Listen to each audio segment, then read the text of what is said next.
Perkenalkan, ini Pak Amir. Sekarang, beliau menjabat sebagai seorang kepala daerah. Saat sedang reunian dengan teman-teman SMA-nya, ia bertemu dengan Pak Dodi, teman sekelasnya yang sekarang sudah jadi seorang pengusaha dan juga aktif mendukung Pak Amir pada saat kampanye. Pak Dodi sedang memiliki masalah karena proyek terbarunya masih terkendala perizinan dari pemerintah daerah setempat. Pak Dodi pun menjelaskan soal kendala tersebut yang belum terpenuhi persyaratannya sehingga belum mendapatkan izin. Mengingat masa-masa kedekatan mereka sewaktu SMA dan dukungan dari Pak Dodi selama masa kampanye, Pak Amir pun berjanji untuk membantu proses perizinannya. Nah, sadarkah bahwa apa yang dilakukan Pak Amir ini merupakan konflik kepentingan? Iya.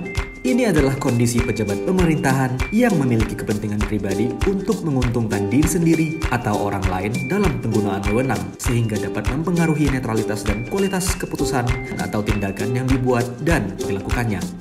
Karena terjadi saat ini, yang dilakukan Pak Amir disebut konflik kepentingan aktual, yaitu situasi di mana seseorang memegang jabatan atau kewenangan dan saat ini dalam posisi dapat dipengaruhi oleh kepentingan pribadi atau kelompok ketika hendak melaksanakan tugas.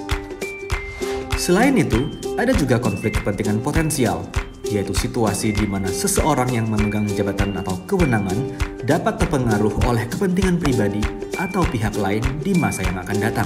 Lalu, ada pula konflik kepentingan yang dipersepsikan, yakni situasi di mana seseorang dipersepsikan memiliki kepentingan pribadi atau pihak lain ketika menjalankan tugas. Lalu, dari mana sebenarnya sumber konflik kepentingan itu?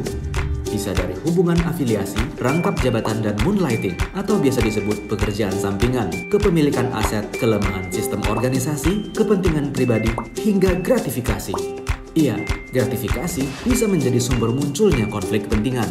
Apalagi kalau pelaku memang memiliki kepentingan tersembunyi atau ingin mempengaruhi objektivitas serta integritas penyelenggara negara atau pegawai negeri, atau yang lebih parah, untuk mengaburkan tindak pidana korupsi. Untuk menanganinya, ada 3 hal yang bisa dilakukan: pencegahan, penanganan pada saat sedang terjadi, dan penanganan pada saat telah terjadi. Pencegahan dimulai dari refleksi diri. Coba tanyakan pada diri sendiri, apakah tindakan kita sesuai dengan etika dan standar yang berlaku tentang benar dan salah?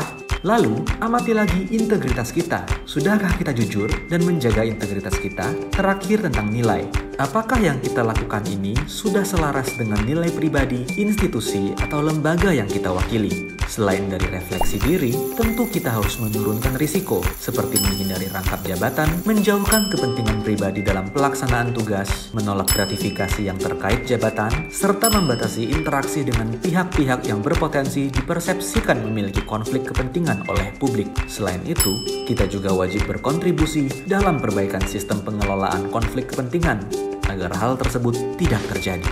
Bagaimana dengan penanganan konflik kepentingan pada saat sedang terjadi? Ada 3 cara yang bisa dilakukan, seperti disclose atau deklarasi, yaitu mengidentifikasi dan mengungkapkan adanya konflik kepentingan. Talk atau diskusikan, yang berarti memberitahukan atasan atau pihak berwenang sebelum bertindak. Serta mitigate atau mitigasi, yaitu membatasi atau menarik diri dari kegiatan yang berlangsung untuk memitigasi risiko atau melakukan langkah tegas untuk memastikan tidak adanya keberpihakan. Sedangkan penanganan saat telah terjadi akan diproses sesuai dengan ketentuan yang berlaku, seperti penjatuhan sanksi administratif, atau jika memenuhi unsur tindak pidana, maka dapat dikenakan sanksi pidana.